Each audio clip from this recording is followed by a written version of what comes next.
said, welcome to this Bristol Law Society webinar on mentoring in association with our good friend Simon Reichwald, who is up there on the right of my screen, from MyKindaFuture. For those of you, if you haven't come across MyKindaFuture and Simon before, MyKindaFuture is a HR tech company specialising in helping underrepresented talent get into work, excel and feel like they belong there. So they work with employers to attract, place and retain overlooked and diverse talent, including young people and those returning to the workplace. And certainly part of their offering is also a mentoring platform that works for whatever stage of your career is relevant to you or your organisation. And you'll be hearing more from Simon on that later and how tech can help with mentoring as well. So just a few bits of housekeeping first. You can probably see that we are recording this session, so we can pop it on YouTube later. But as this is a roundtable and we're very keen to have a lively and frank discussion around the subject, after Simon has taken us through some of his findings of the BLS mentoring survey and then his thoughts more widely on where we are with mentoring at present, we'll continue to record, but when I edit the video for the YouTube, then we will take out the entire conversation. So that all of that will be Chatham House rules. So if you wanted to be a YouTube star, I'm really sorry. But what I'm actually hoping is that it just means that you feel very you can be very open about your experiences, and it will be just like we're in a room together, Chatham House rules, sharing that between each other, and it won't go any further. So that will happen a little bit later on. We've got this session, technically it's up until 2:30, but we are aiming to be done at the latest by 2 o'clock. I'm sure we've all got busy afternoons, so at the very latest it will be 2 o'clock.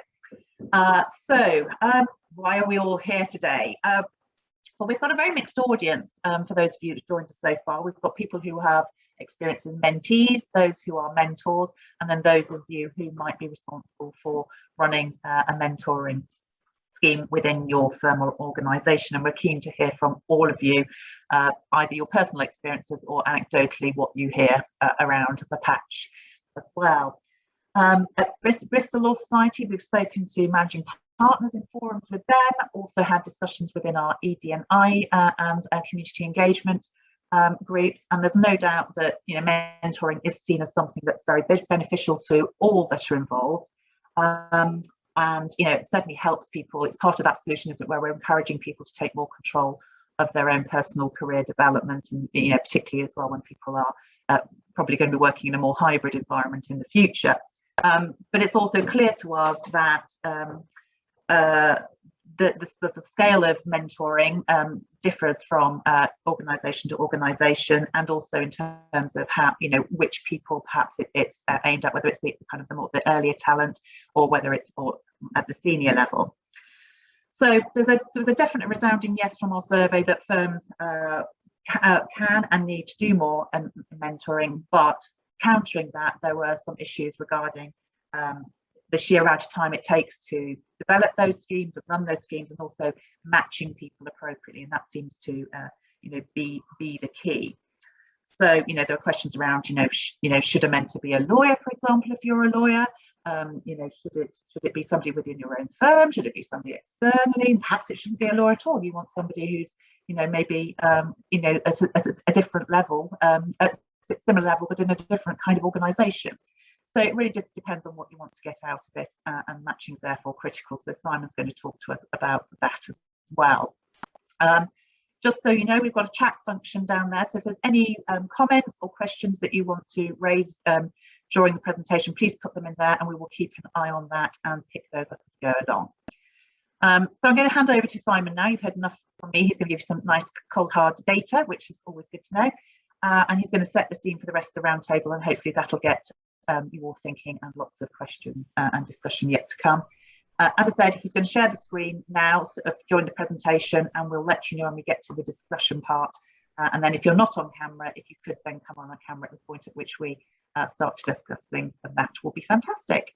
But in the meantime, I will go on to mute, and over to you, Simon. Helen, thank you very much, and good afternoon, everybody.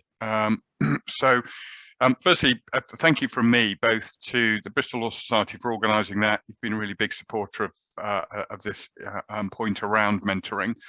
So a really big thank you for that support, and also obviously for everyone who's joined today. So let's get things kicked off. Let me start by sharing my screen, and I'm going to do a. So Helen, I can still see your smiley face. So can you see the slide? I can indeed, and just use Spotlight. Perfect. Perfect, great stuff. So one of the reasons we want to talk about mentoring today is it an overlooked progression and talent tool and talent development tool that can support all your talent? So with the big focus for firms around I&D and progression and development, particularly in a current environment where some of you will have seen that article, I think it was from Forbes, about the Great Resignation. You know, so how can we hang on to and progress our people in what is currently an absolutely crazy candidate market, as well as obviously maximising the kind of productivity of our existing employees. So and mentoring, we believe at MyKindaFuture is very definitely a really powerful tool that frankly is being underutilised. So the agenda for today, we're going to share some insights into, a number of you very kindly completed a survey, and I'm going to share some of the key themes that have come across from that. I'm going to talk to you a little bit about some context around mentoring and a government task force that I'm involved in around progression and retention for the financial and professional services sector. As Helen mentioned, we're going to have some discussions around mentees and mentors and the business, and Coralie will be leading some of those discussions around the mentees and the mentors, and then I'll then pick up on the bit from the business perspective. We'll have a chance to explore in more detail some of the challenges that firms face around scaling up and delivering successful mentoring programs, as Helen alluded to, and how these challenges can be overcome, and what the increasing role of technology as an enabler to address these challenges can be. So our hope is from today, from an outcomes point of view, you'll get some really useful insights from your peers. That's one of the great things about roundtables. We'll give you some data and share with you some data which might help you build the business case to do more and or to scale up your mentoring programs that you currently have. Give you some insights into some research and how to avoid what a lot of firms face, which is, this isn't my term, I've nicked it from someone else, but marginal mentoring. And this comes from a really good article from the Harvard Business Review about how mentoring is delivering marginal benefits and can deliver a lot more. And again, give you some insights into the increasing role of tech, because one of the things that came across from the survey, from the questions we ask, is for a number of you, you weren't even aware that there was tech available to help you do more with your mentoring programs. And then finally, explore some opportunities on the back of some conversations I've been having with Helen and the team at the Law Society.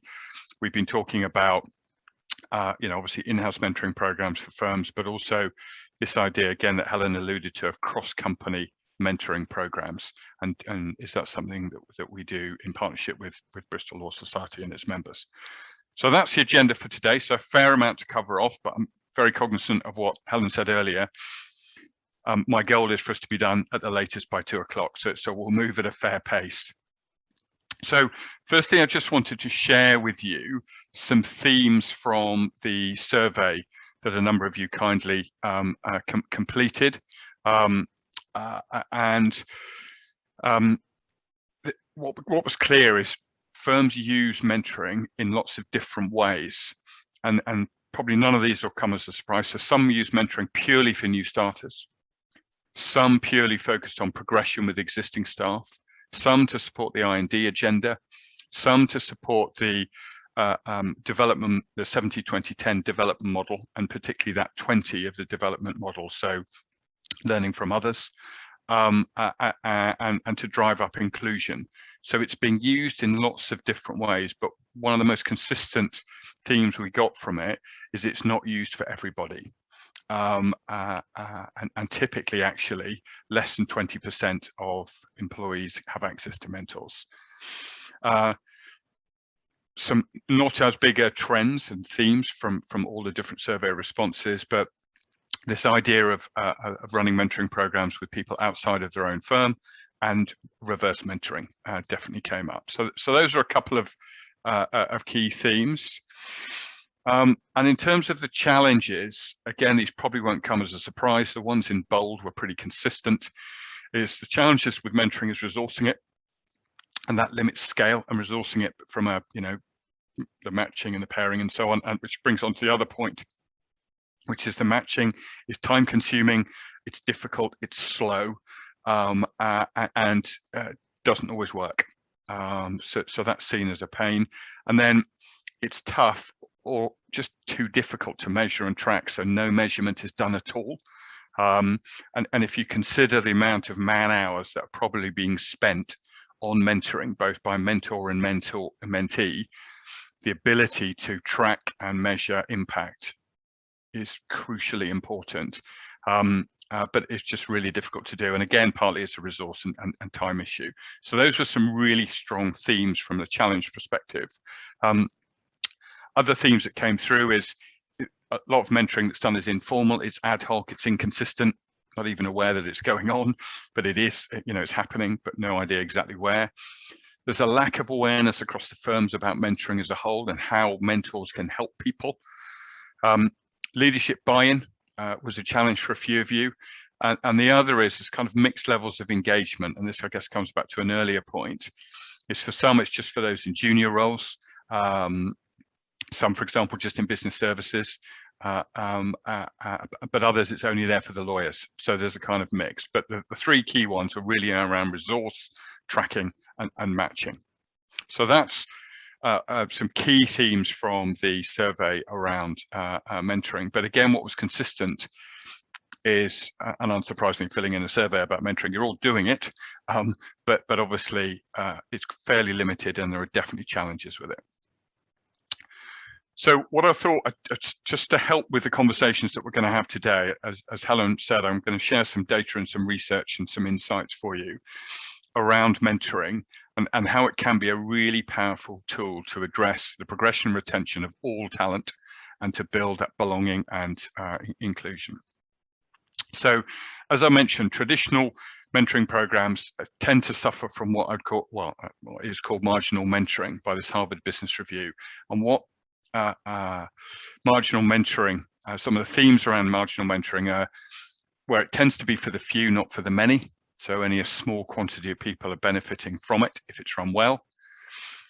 You've got disengaged or untrained mentors, which can actually lead to damaging mentoring activity happening because the mentors just aren't skilled and equipped to be able to do it and do it well. It's not correctly resourced or evaluated. That poor or slow mentor-mentee matching is another challenge. And the lack of recognition for the work that the mentors do. And these are all, this all comes from the research done by the Harvard Business Review about why firms are seeing marginal mentoring. So only limited gains and benefits from it, typically related to these issues here. So as Helen mentioned at the beginning, have done a lot of work over the last number of years around mentoring as a tool to support progression. And the reason we've done that is we're a mission-locked social enterprise, and our mission is about supporting underrepresented talent get into work, but then really importantly also supporting underrepresented talent progress when in work. So we've done a lot of work over the last couple of years about what's key to people's progression and therefore retention. And one of the things that came through really strongly was mentoring. And so that's what we as an organization have put our focus behind, is how we help organizations really deliver impactful mentoring programs which is good for their people, it's good for the organization. And that's led to what we call mentoring with purpose. The drivers behind why the impact it can have and I guess why today is happening, as an example. So as I mentioned earlier, I'm involved in a government commission task force which is looking at improving socioeconomic diversity at a senior level in financial and professional services, because and why has that task force been set up? Because the progression, if you come from a lower socioeconomic background, is so much slower. So in the legal sector, you'll probably be aware of the work research done by the Bridge Group probably about a year and a half, 2 years ago, which showed that if you come from a lower socioeconomic background, your progression to partner is 1.5 years slower for no other reason than your background. And if you look at the financial services sector, it's arguably worse, because then if you come from a low associated background, your progression is 25% slower for no other reason than your background. Nothing to do with your performance, your ability, but just your background. And if on top of that, you're also identified from Black heritage, it's 32% slower. So that's why the task force is being set up. And I'm very fortunate to be working with lots of really senior leaders across financial and professional services on this. And as part of that work I interviewed a lot of senior leaders to see who we were going to select to be involved in the work of the task force. And one of the most consistent themes I heard about from people who said they wanted to be involved in the task force and they wanted to bring about change was they all talked about a chunk of luck that they'd had early in their career. And that luck was their potential was spotted, and they got a mentor, and that mentor had a massive impact on their professional life.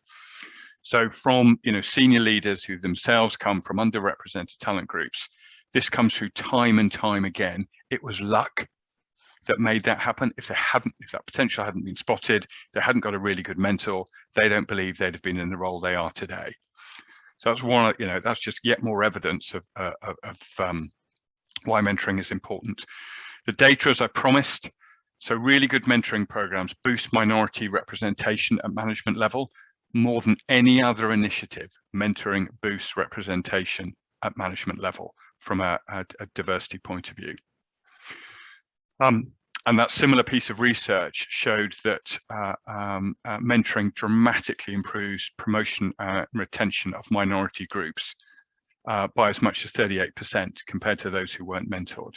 So really, really compelling evidence of the impact that mentoring can have. And the other one is Millennials love mentoring. It's really important for them. They're feedback junkies. And so mentoring is seen as really important for their success. And if you bear in mind that within 3 or 4 years' time, your workforce is going to be made up of 75% of millennials, this is something they're all going to be screaming for. So these are all reasons why we as an organization have massively got behind mentoring with purpose. And more data for you. So again, research shows that mentees are promoted 5 times more often than people without mentors. For the mentors themselves, they're 6 times more likely to be promoted. So both parts of this relationship really benefit from a promotion point of view as a result of mentoring. And some specific examples. So, huge organization, Sun Microsystems, their retention rates increased by over 50% with those who were either a mentor or a mentee. And that cross-company mentoring that I alluded to at the beginning between 2 organizations, you can see there the impact that it's had by being able to have mentors outside of their own organization. So some really compelling evidence and data as to the impact that mentoring with purpose, so when done really well, can have. And the other great thing about it is that almost all people who've been mentored go on to become mentors themselves. So it becomes a kind of self-fulfilling prophecy. It kind of feeds itself because people have experienced the benefit it can have for them, and they want to do the same for others. And the other reason why mentoring is so important is obviously in this new hybrid working world that we all work in, with more and more people working from home, we're seeing evidence of lower engagement and reduced sense of belonging. There's clearly a lack of what I call learning by osmosis because they're just not around people.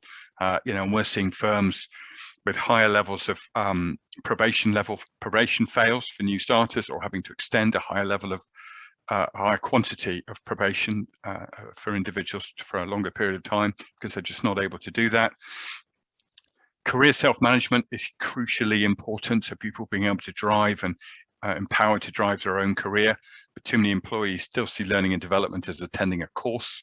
And that 70-20-10 model that I referenced at the beginning as part of the survey that 20% of learning through others, mentoring can have a huge impact on. And we've been working with Rita, who you can see there, as part of developing the work that we are doing. And this is all backed up by her research and what she's seen. So for all those reasons, mentoring with purpose is needed. And again, in too many firms, we see mentoring happening, but is it as purposeful as it could be? And importantly, is it delivering the results? And if it is, do you even know those good results are being delivered? So that was a little bit of context that I just wanted to share with you, both in terms of the survey and a number of you kindly completed for us, but then also some of the research around mentoring and the impact it can have when done with purpose. What I'm going to do now, as promised, is pick up on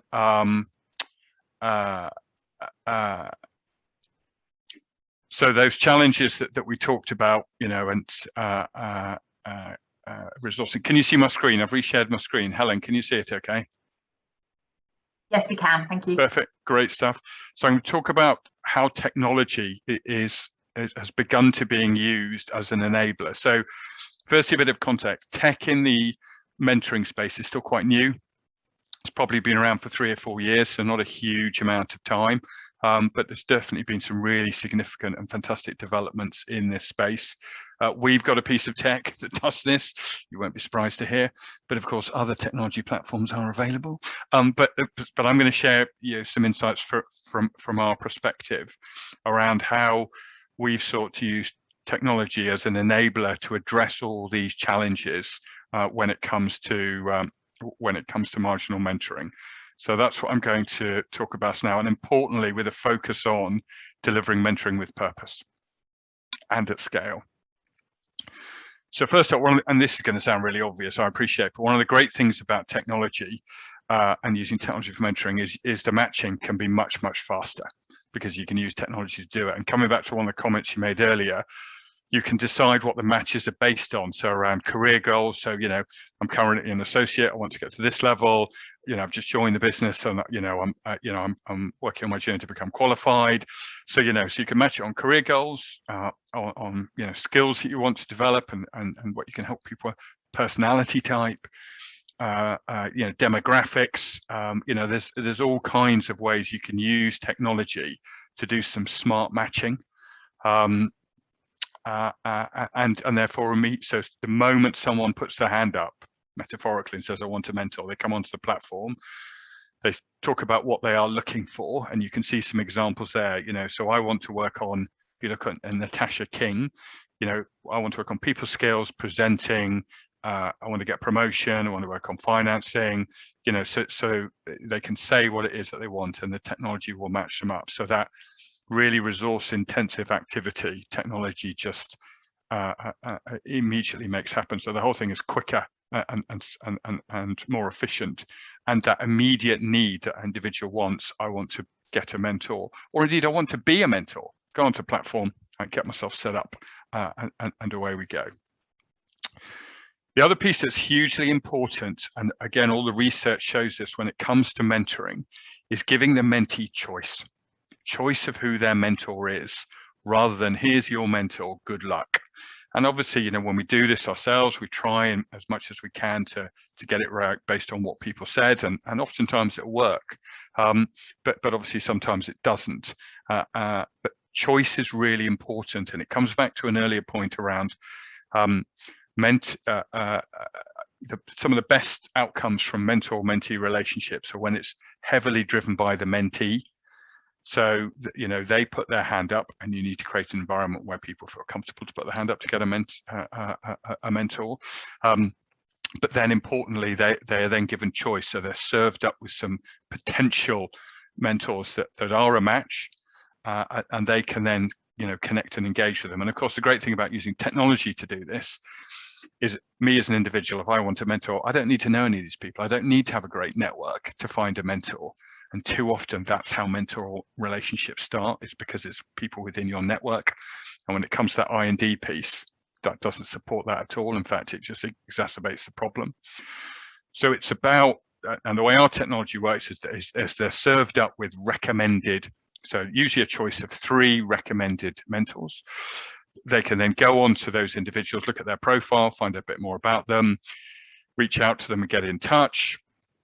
So just going back to what that looks like, so hi, can we schedule a call? I think we've got a lot of experience, and I'd love you to be, so it enables that to happen. They can then have a conversation and a chat and see if there could, the mentee can talk about what they want, the mentor can talk about it, and then they can both decide, yeah, this is a match, let's do it. So it gives them that opportunity, it empowers the mentee to make the choice. And that's also behaviorally really important with mentees, that they're driving this, and that gets that you own this and it's your responsibility off to the right start, because it's not given to them in terms of here's your mentor, good luck. They chat with people and they choose who the best one, and that behavior is a really great way to set the relationship and give you the best chance of getting a success. So technology empowers freedom of choice for the user. A number of you have talked about this. The other point that's really important is train the mentors up, ahead of it, and particularly if you're going to scale it, so serving up content that continues to upskill your mentors. So again, they're getting value out of this. Their skills are being developed, as well as that knowledge that they're, positively impacting the lives of people that they're mentoring. And that can be around, active listening and questioning skills and setting goals and giving feedback and all that kind of stuff. So the ability for them to reflect on their experience as a mentor. So that ongoing support can all be served up through technology, and therefore it's accessible whenever the user wants to use it. So whenever the mentor wants to get that insight, and that can be, and through our platform, that support and training can be video, pre-recorded video, it can be text, it can be animation, it can be delivered in a variety of formats. You introduce little quizzes into it so it can test their knowledge, and it's interactive, but serving up really good, engaging content to help develop the skills of the mentors. Clear purpose we've talked about. So again, what good technology will enable you to do is for the mentee to set the goal about what it is that they want to achieve. So setting their goals, both current ones that they've completed, can all be tracked and put into the platform. The meetings that they've got scheduled and coming up, the notes that they, in the meeting when they, if they have a call and discuss stuff, they can chat, they can record what it is that they've talked about going forward. They can set themselves tasks about what they want to achieve. All this is trackable, so no one's got to remember it. No one's got to then send an email about this is what we've agreed, this is what we need to do. All happens, and it's all in one place within the platform. And the other thing that the platform enables users to do is, if the mentee just wants a quick question of their mentor, they can message them through the platform. So again, so then everything is within the platform. It's all in one place, which is crucial for the tracking and measurement, which I'll come on to. So, and again, it feeds them what they need to do. So you need to set a goal. You need to schedule your next meeting. You need to capture your notes for what you've agreed in your discussion. You need to set yourself tasks. All these prompts are in there to encourage the right behaviors to maximize the impact that you get from mentoring, whether it's reverse mentoring or traditional mentoring, and so on. And then, of course, what tech massively gives you is data, so that live tracking and reporting at all kinds of different levels. So you can see from a top line perspective, right, so, how many mentors have I got? How many mentees have we got? What's the breakdown or from a gender perspective, from an ethnicity perspective around mentors and mentees and that piece. You can break it down into activities, so the content that's been served up, who's been accessing what content, what feedback are they giving us, so they rate how useful they find the content, and then right down to individual user level. So you can actually go in and see individuals. When was the last time they spoke to their mentor? When was the last time they downloaded some, looked at some content? You just have a finger on the pulse. So rather than having to email around people, how's it going with your mentoring relationship, all that kind of stuff, everything is at the touch of a button, accessible for you. So you can report on what's going on, you can see trends, you can see if certain demographic groups are not engaging and others can't. And ultimately, you can make it available to everybody. So anyone who wants it can access it and get that support, or obviously you can just limit to certain groups, but it has the potential to be available to everybody. And the other piece that's hugely important with any technology, and particularly with HR software, is that user experience has got to be at the forefront of any good tech, so that they enjoy using it and they want to keep using it, rather than it's grey and flat and a bit dull and it's just something I've got to do. It's a form I've got to fill in. So, you know, our platform's designed with behavioural science. There's all kinds of nudges going on to encourage people to do stuff, to bring them back. You can see the, you know, the look and feel of the mentors is really appealing. It can be brought to life with the background images that just personalize it, you know, more and more. So, you know, any tech that you use has got to be a really great experience for the user, because that's what will get them joyfully using it, rather than it's something that they've, you know, that they've got to complete. So, you know, what mentoring through technology and leveraging technology, and technology is very much the enabler. You know, mentoring is a very personal relationship. You know, it could be face-to-face meetings, it could be over Zoom or Teams or Google Meet or whatever it happens to be. You know, it could be quick chats that they have, you know, through the platform. So it's a hugely personal experience, mentoring. But what technology can do is really enable it to be much easier for the mentee, much easier for the mentor, and much easier for the business to track and report progress and see how many progressions that we've had. So when you use technology to delivering your mentoring programs, it's available to all and needs very little resource to manage it. And as I've shown, it, you know, it really delivers greater progression and retention, and all the benefits that go with greater progression and retention, particularly of underrepresented talent groups. So that's what technology can do, and that was one of the final things I wanted just to share with you today, particularly as for a number of you, you weren't aware that there was technology available that supports you bring this to life and deliver it with impact. So obviously through the lens of our tech, but I wanted to bring to life some things you should be looking for in any good technology that you use when it comes to mentoring. So final slide and final discussion for today, and I said we aim to be done by 2, and it looks like we should. So firstly, any questions or reflections on the role of what I've talked about with the technology? Well, that's a perfect segue. So one of the things that Helen and I have been talking about is, and based on both the survey and some comments today, is a number of you run mentoring programs, but where the mentors or indeed mentees are outside of your own firm.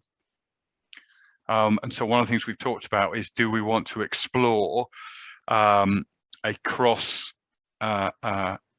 company mentoring platform where technology might be definitely more needed for that to happen, and to look to do that with members across the Law Society for Bristol. So that's, I guess, probably more something for you to think about, but it's something that we talked about, is would that be useful as a way to enable that and bring that about. You know, I've showed you some examples of where it's worked in other firms, so it definitely has an impact, but that was one of the other kind of food for thought piece that we wanted to share with you. You might have some immediate thoughts on that, and if you do, we've still got a couple more minutes, so do share. I can't see any hands up. And the other thing that, you know, again, Bristol Law Society, that we're very happy to do, I know that I think a lot of you where you're kind of involved in running the schemes are coming either from an HR or an L&D kind of perspective. That seems to be where it was they were sitting mostly today. And again, I know from work we do in the community engagement group, and the EDI group, and you know, the HR managers get together across firms at times, and you know, just sharing best practice and things as well. And to that extent, if you ever feel just having these roundtables and sharing experiences, particularly when we can do it we're very happy to do it like this, but sometimes just getting together face to face so you can have real discussions about things that are niggling you, you know, we'd be very happy to facilitate that as well, because I think, you know, I get the impression that a lot of us are sort of early on in various bits of this journey, and having somebody else that you can bounce ideas off. It's one of those areas where it doesn't feel competitive between the firms, and there is ability perhaps to do a little bit of sharing of best practice. And if we can help support you in your firms by putting you in contact with others in a similar position. That's great. And for us today, just having you here, it's not always easy to see from the outside who might be dealing with mentoring in the firm itself. Sometimes it sits with HR, sometimes it's L&D, sometimes it's a separate employee engagement, sometimes it seems to be falling in the CE group. So just getting a feel for, you know, who's leading on this, it is exceptionally helpful, and we're here to help and put people in contact if that helps as well. You know, Bristol's great, is a village, and we're so, you know, in a sense, there's lots of people we know, and that can work really nicely. Great. Okay. Any other comments or questions anyone wanted to ask before we wrap up? No? Okay. Well, firstly, a really big thank you for, as I said, for both Helen and the team at the Law Society for setting today up, and for orchestrating the survey that happened and all the really good insights we got from that. So really big, a really big thank you. Thank you all of you for making the time to join today, and share your experiences and your thoughts and reflections. And I hope, as Helen said, that what we shared today is really giving you more food for thought, perhaps some immediate actions you can take, but also some stuff for you to think about and consider. What I'm also going to do in the chat is share, we've got an event coming up talking all about belonging, with relation to progression and retention. So if that's something that you might find of interest, you know, do come along and have a look. But otherwise, we're 5 minutes ahead of time. I'm always pleased when that happens. So thank you all very much for your time today. Really appreciate it, and have a great rest of your week.